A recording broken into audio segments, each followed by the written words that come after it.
Welcome back to Franky Ace's show right here on Pioneer 941. I hope you enjoyed the theme song from The Nightmare Before Christmas, courtesy of Danny Elfman, and talking about composers. With me is a fellow composer, my celeb guest, and I call celeb guest because, you know, he comes from a big line of, his whole family is very much, very entertaining, and just a bunch of people that love to do what they do. Lance Warlock, welcome, and I hope you're having a great time so far. I'm having a blast, and I was going to kick in and just say, yeah, my family is definitely entertaining.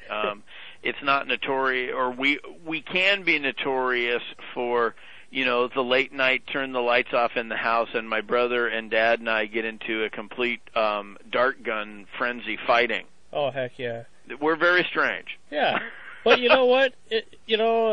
It doesn't really matter because, you know, whether it's Strange or Ookie or Adam's Family or Everybody Loves Raymond, we're all part of it together. So. Okay, you just hit my favorite show of all times. I bought all the seasons on DVD. I love it. I'm still trying to get season 4. Then I'll have all the seasons. But we were talking during the break about a movie that I recently saw. And like I said, well, I think Lance is looking it up right now on InternetMovieDatabase.com. 1408. You talk about a thriller with a great soundtrack. I tell you. Gabriel Yard was the composer. Okay. Currently working on what I believe it's a TV show called A Room with a View. His credits are amazingly deep. Oh wow! So I can only imagine, because from what I've seen of the trailers, it does look like a good one. Yeah, and John Cusack, the one that stars in it, and I tell you, you know, that guy's been in a lot of different films, but this one really.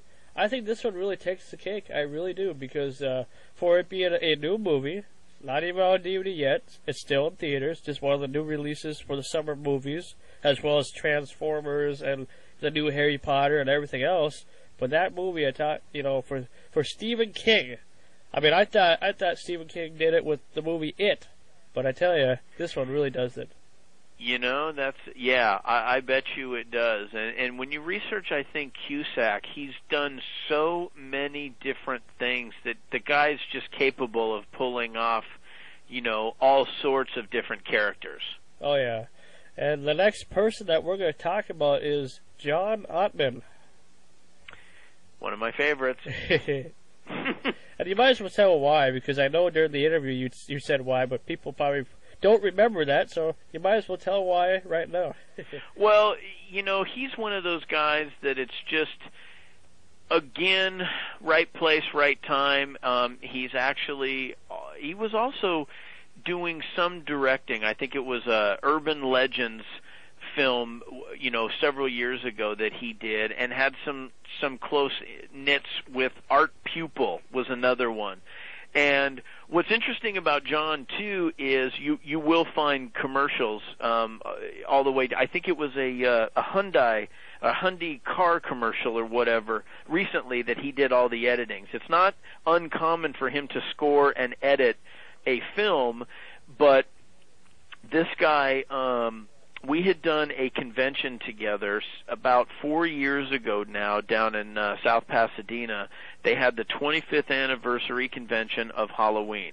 And what they wanted was anybody involved with the films, part 1 through 8 at that point, they really wanted them to be there for the fans. They had, which I'm hoping some of the listeners, you know, tonight were there or possibly heard of it. But they had a bus tour of the houses, the Myers house. I mean, you got to go and see every aspect of the film, and John was one of the guest speakers. And what was kind of interesting is that we did not get to hook up at that convention. I went down to see his panel. He did a discussion panel. Afterwards, he was gone. By the time I tried to track him down, they had let me know that he had already left because he was fighting with a major bad back situation. Yeah. And here I am thinking, okay, the reason he was there was let's see, I can't remember. It was 98. He's the one, he did score Halloween H2O. Okay. And because that one was that 20 years later, we're going back. We haven't had a sequel that brings back Laurie